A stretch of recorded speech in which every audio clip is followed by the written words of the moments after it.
Quinta-feira, 18 de setembro. Bom dia! As eleições 2020 serão um desafio. Algumas medidas são necessárias para manter a segurança dos candidatos e dos eleitores. Uma reunião realizada ontem abordou o assunto. A gente conta como foi e mais. Alto número de candidatos ao executivo facilita ou dificulta a decisão? Descarte correto de lixo eletrônico é desafio para a sustentabilidade. IBGE constata aumento no consumo de fast foods. E jovem de 16 anos aprende a ler e escrever no Centro Socioeducativo de Patos de Minas. Fique ligado, 30 minutos está no ar.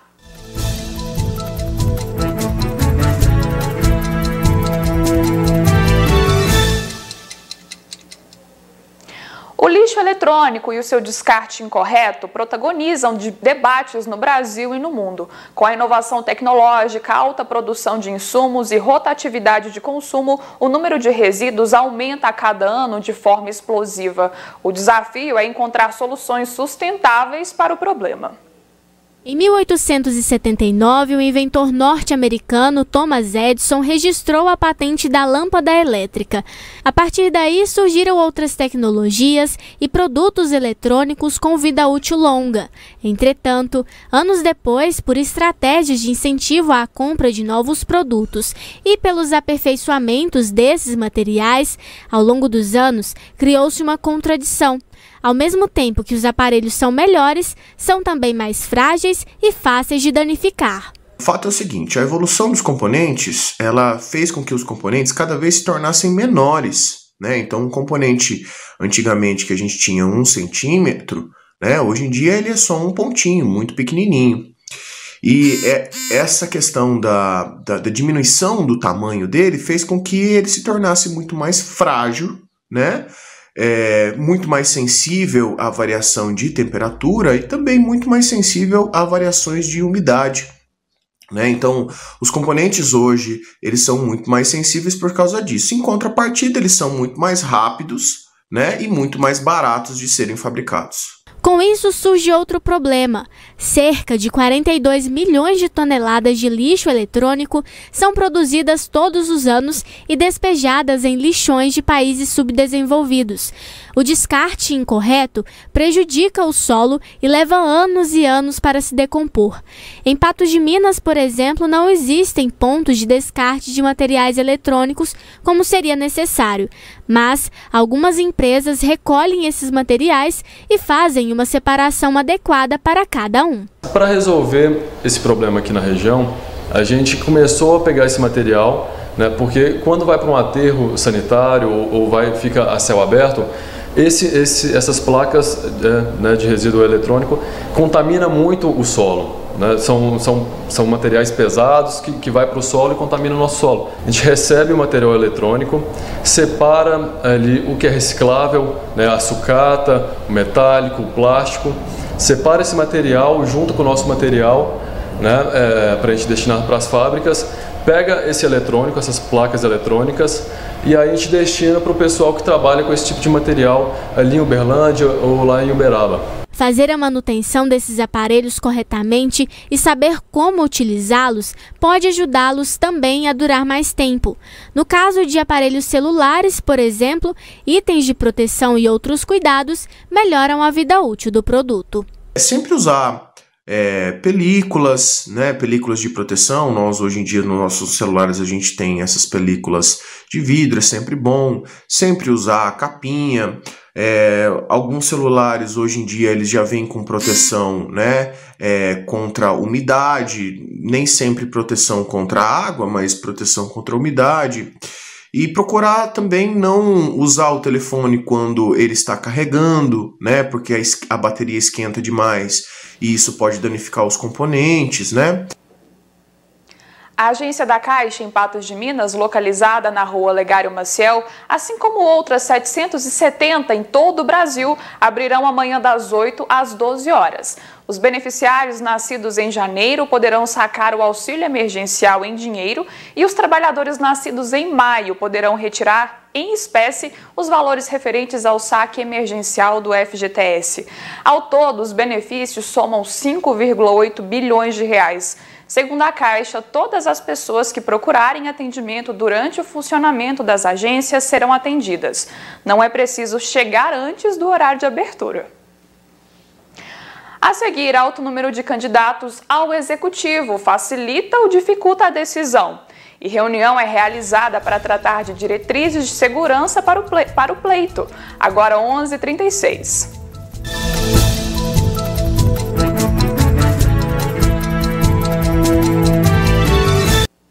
As eleições se aproximam e algumas medidas serão necessárias para manter a segurança dos candidatos e dos eleitores. Na tarde desta quinta-feira, uma reunião foi realizada para definir algumas diretrizes para o dia da votação. Na reunião estavam presentes representantes da Justiça Eleitoral, bem como os da Polícia Militar. O assunto, definir as medidas de segurança para o dia da votação nas eleições 2020. Combinamos estratégia para o deslocamento de urnas, para a segurança nas sessões e muitos outros assuntos de interesse tanto do eleitor como da Justiça Eleitoral. No que compete à Polícia Militar, o trabalho será realizado para garantir a segurança tanto dos eleitores que forem exercer o poder do voto, quanto nas ruas, no momento da votação. A gente faz o policiamento da cidade da mesma forma que a gente vem prestando serviço. A gente escala o pessoal da administração, a gente escala outros militares que, embora trabalhem na Polícia Militar, mas não estão ligados diretamente à questão de rua. Então, todos esses policiais são convocados, são distribuídos em todos os locais de votação. Então, todos os locais de votação haverá a presença física de um policial militar e as ruas, vai continuar com os mesmos policiais, GPMO, tático móvel, os pontos base e se for necessário a gente está sempre alocando policiais militares daqui para outras frações também. Com relação ao trabalho da Justiça Eleitoral, o eleitor deve estar atento ao que poderá ser feito também no dia da votação. Não pode haver doação de espécie alguma do candidato para o eleitor, mas o eleitor pode manifestar a sua intenção de voto usando uma camiseta, levando um santinho, usando qualquer adereço, mas que desde que seja ele próprio que tenha confeccionado, que tenha bancado o pagamento do adereço. Em 2012, quando nós fizemos as eleições municipais, havia sido deflagrada pelo Tribunal Superior Eleitoral uma campanha chamava Sujeira Nunca Mais. E naquela oportunidade nós conseguimos conversar com a população e também com candidatos e partidos. Foi um êxito total aquela campanha que foi difícil você encontrar algum papel nas ruas da cidade. Então esse ano nós conclamamos mais uma vez os candidatos, os partidos, para que possam respeitar a beleza, a plasticidade da cidade, a limpeza, a higiene. Devido à pandemia, algumas alterações também foram necessárias para garantir a segurança dos grupos de risco. O horário das eleições foi antecipado, então vai começar às 7h e terminar às 17h. Antes começava às 8h. E para o eleitor idoso do grupo de risco, ele terá preferência de votar nas 3 primeiras horas do dia. Por fim, o que se pede tanto aos candidatos quanto aos eleitores é que respeitem as legislações e façam uma boa votação. Toda propaganda eleitoral é livre na sua manifestação. No entanto, há limites. Qual o limite? O limite da honra, o limite da imagem, o limite da dignidade das pessoas, dos candidatos e dos partidos. A propaganda eleitoral ela deve servir para debater ideias, debater projetos. É proibido denegrir a imagem e o nome das pessoas.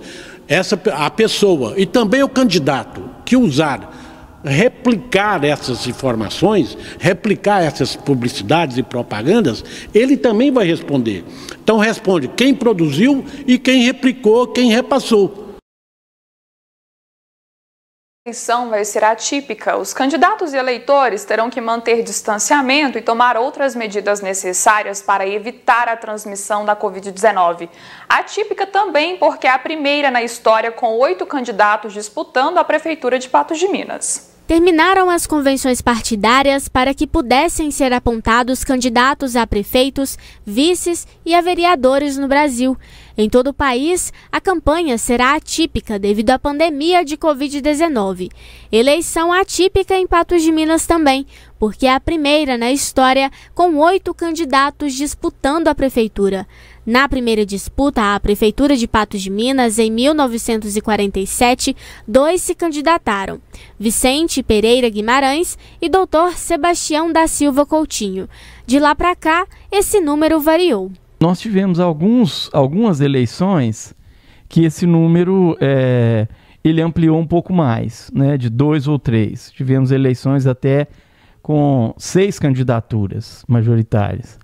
Antes de 2020, o recorde era da disputa no ano de 1982, que teve 6 candidatos. Mas, mesmo naquela época, o perfil do eleitor não se alterou. A partir do momento da redemocratização, criou-se o pluripartidarismo. E aí, né, nós tínhamos 16 partidos no Brasil, mas no interior do Brasil, praticamente 2 partidos eram majoritários. A UDN, a União Democrática Nacional, e o PSD, o Partido Social Democrático. E esses partidos se constituíam muito em torno de grandes famílias, aquelas famílias que eram mais poderosas, né, mais abastadas, e ligadas, sobretudo, à questão da economia agrária, né? Eram grandes fazendeiros, comerciantes, e aqui em Patos não foi diferente. Aqui, né, as agremiações políticas, tanto a UDN quanto o PSD, se organizou também em cima, né, desse perfil. Por isso que eram quase sempre 2. Agora, 8 candidatos disputam o cargo de prefeito. E com isso, dúvidas para a escolha de um representante. Facilita ou dificulta na decisão? Não vejo como um ponto negativo. Muito pelo contrário, eu acho que é uma opção a mais. Dentro desses 8 pode ter algum, né, que salva. Eu acho que dificulta, mas ao mesmo tempo a gente tem mais opções, né? Para você escolher um candidato ou para você ter a preferência de um candidato, você tem que, né, analisar, ter aquele consenso e saber qual candidato você vai escolher. Muitos são complicados. Nós temos hoje candidatura em Patos, por exemplo, da extrema-direita e até de uma esquerda radical, né? Nós temos de centro-esquerda, de centro, de direita, de esquerda. Então, o espectro, né, o cardápio hoje de propostas, pelo menos propostas, eu estou dizendo partidárias, porque a gente não tem visto, pelo menos por enquanto, propostas de administração mesmo. Esse é um dos problemas. Uma ação que costuma auxiliar nessa escolha é a pesquisa realizada para traçar o perfil dos candidatos e do público-alvo. Através da pesquisa que ele vai ter conhecimento da sua intenção de voto, ou seja, quanto que ele tem de participação nos votos. E essa participação do voto, ela muda de acordo com a questão geográfica dos bairros da cidade, muda de acordo com o gênero, com as faixas de idade. Então ele consegue segmentar seu voto. Em relação à quantidade de candidatos, a alteração no resultado da pesquisa é pouca. Se um candidato não fez o dever de casa, ou seja, se ele não é conhecido, se ele não tem um currículo, ou seja, se ele não tem apoio, se ele não tem recurso e tudo, ele vai ter muito pouco voto. Não é? Então não é por causa que tem muito que vai ficar muito dividido. Vai depender do que os candidatos têm para oferecer. A gente vai agora para um rápido intervalo e na sequência a gente fala sobre alimentação. Agora 11h46.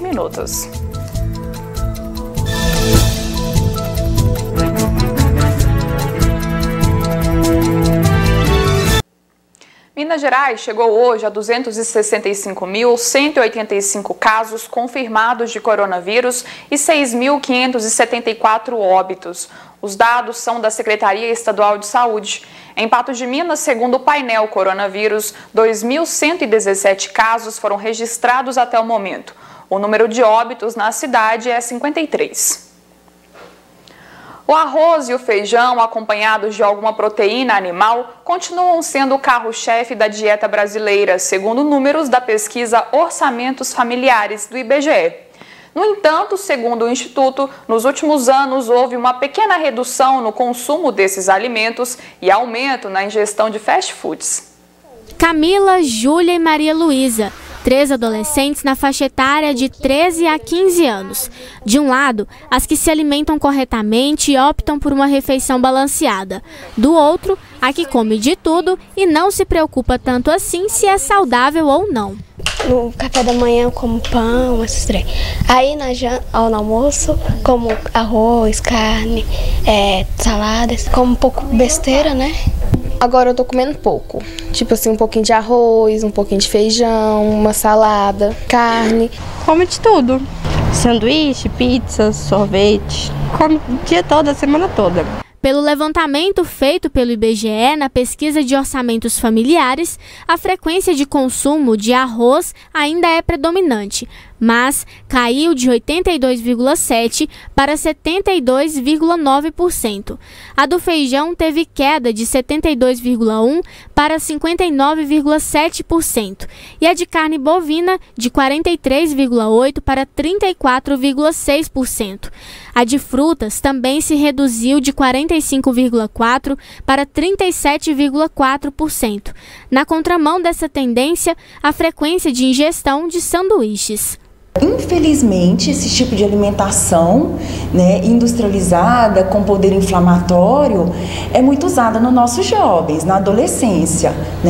A preferência é óbvio aí pela facilidade, pela praticidade, mas muitas das vezes, infelizmente, esses adolescentes fazem muito uso desses alimentos, porque muitas das vezes não é ofertado desde a infância alimentos nutritivos. Então, quando o adolescente ele tem uma base de uma boa alimentação desde o início da primeira infância, com certeza esse adolescente tende a ter uns hábitos melhores, Dentre os alimentos mais comuns no gosto dos adolescentes estão os alimentos gordurosos e ricos em açúcar. Com isso, aumentam os riscos de doenças. Com essas escolhas ruins, com essas escolhas não nutritivas, essas calorias vazias, o que é isso? São alimentos que fornecem muita caloria e pouquíssimo nutrientes importantes para o organismo desse adolescente. Infelizmente, acarreta outras doenças crônicas que infelizmente faziam mais parte de uma vida adulta para idoso, hoje infelizmente estão acarretando nossos jovens.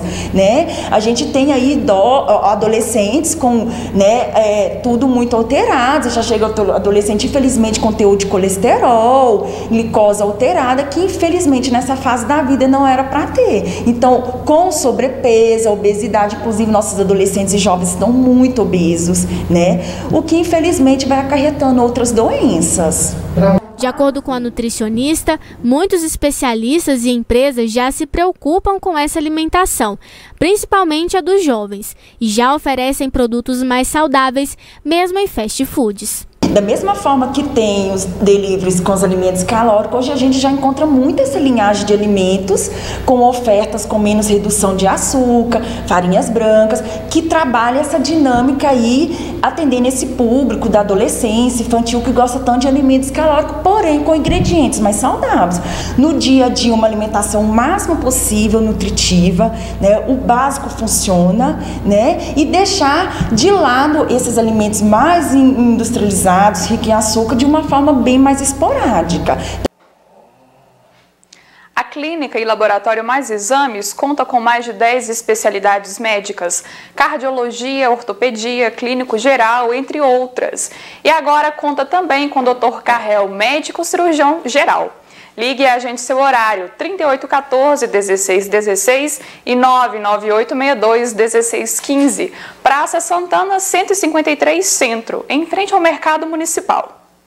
Gente, a clínica e laboratório Mais Exames é mais completa para você e sua família. Aqui tem laboratório, fazemos coleta domiciliar. Aqui você também realiza sua tomografia. Você realiza endoscopia, raio-x, mamografia e ultrassom para exames e pré-natal.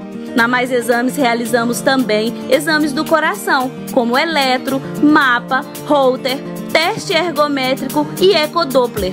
Tudo em um só lugar para você. Temos aqui uma equipe médica completa para te atender. Ligue e agende seu exame ou consulta. Mais exames, mais pela vida. Depois do intervalo, o jovem de 16 anos aprende a ler e escrever no Centro Socioeducativo de Patos de Minas. Confira a hora, 11h54.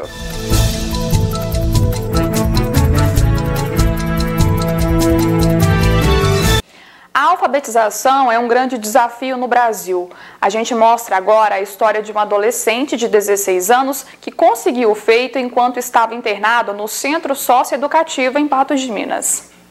Dados da Pesquisa Nacional por Amostra de Domicílios Contínua, PNAD, do IBGE, divulgada no mês de julho deste ano, apontou que 6,6% dos brasileiros com mais de 15 anos não sabem ler ou escrever.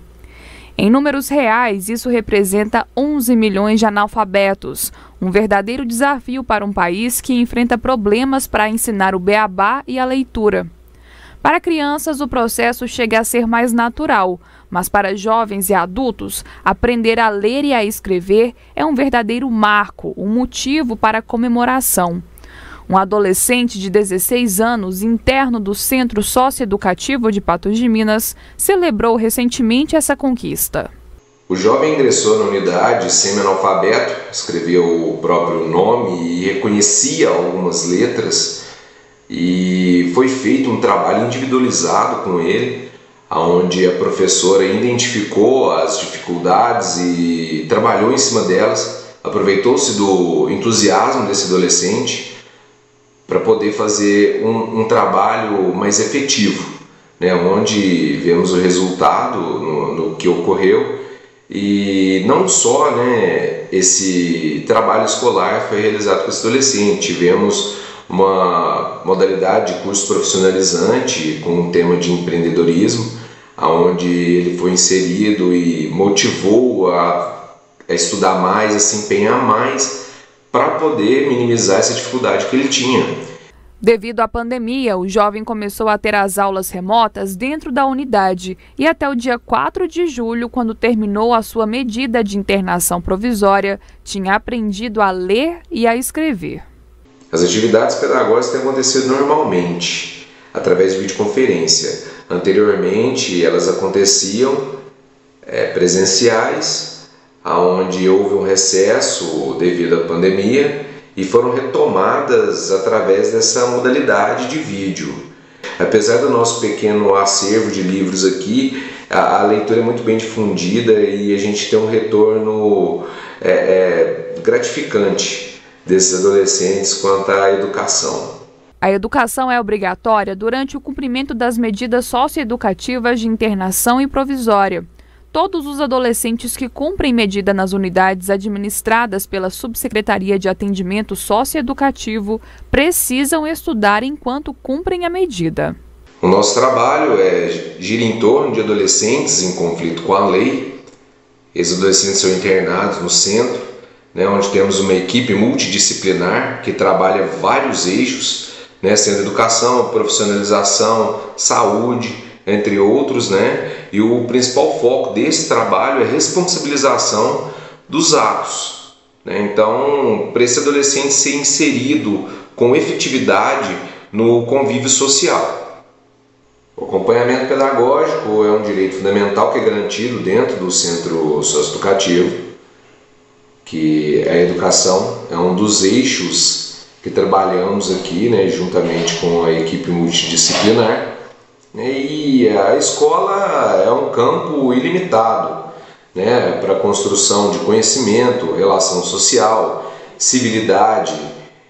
É primordial o nosso trabalho de ressocialização desses adolescentes em conflito com a lei.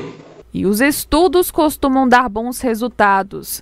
Resultados que contagiam e ainda servem como exemplo. Antes do desligamento desse adolescente, ele mostrava-se bastante orgulhoso, né, do fato dele ter conseguido, nesse espaço de tempo, ter aprendido a ler e a escrever. Ele ficou muito entusiasmado, né? Todos nós aqui ficamos muito orgulhosos dele. Ele foi inclusive destaque no curso de profissionalização com o tema de empreendedorismo. Ele foi o destaque da turma, se motivou bastante e isso trouxe uma realização para todos os servidores envolvidos, né, todos os profissionais envolvidos aqui de ter isso, e a gratidão dele faz com que nosso trabalho vale a pena. E é com essa história que a gente encerra o 30 Minutos de hoje. Muito obrigada a você de casa pela companhia, pela audiência. E agora é a hora do programa Gui Boaventura. Oi, Gui, tudo bem? Olá, Jéssica. Boa tarde. Tudo bem e você? Tô bem demais, até porque hoje é sexta-feira, então tô melhor do que eu deveria. Você gosta de sexta-feira? Adoro uma sexta-feira. Por mais que as sextas-feiras estão diferentes com a pandemia, né? Sexta-feira tá um pouquinho diferente, tá um pouquinho com cara de quinta, de quarta, mas a sexta-feira dá um clima melhor, né? Muito bem. Que o seu final de semana seja um final de semana de alegria. O seu também, de todas as pessoas que estão assistindo aí. De todas as pessoas, verdade. Sem aglomeração, né? Sem aglomeração. Não precisa de pensar que você vai abusar, que não pode, não. Não, pode ter certeza. Eu comemorei muito essa flexibilização, até porque para a gente ter um pouco mais de liberdade, tentar voltar ao que era antes, mas os cuidados têm que ser mantidos, não tem como, né? Sem aglomeração, com uso de máscara, com uso de álcool em gel. Então, vamos fazendo do jeito que a gente consegue. Muito bem. Você sabe o que se comemora hoje, não? Não. Não. Lembrei, hoje é o dia da TV. Hoje completa 70 anos da existência da TV no Brasil. Desses 70 anos, eu tenho 40 de TV. Olha só, que história. Duas datas. Eu tenho 40 de TV. E eu estreiei na TV no dia 1º de agosto. Dia 1º de agosto eu fiz o meu primeiro trabalho na TV. Mas enfim, hoje é o dia da televisão, 70 anos da televisão, uma belíssima história da televisão no Brasil. A televisão no Brasil realmente, do hemisfério sul, nós temos a melhor TV do mundo no hemisfério sul.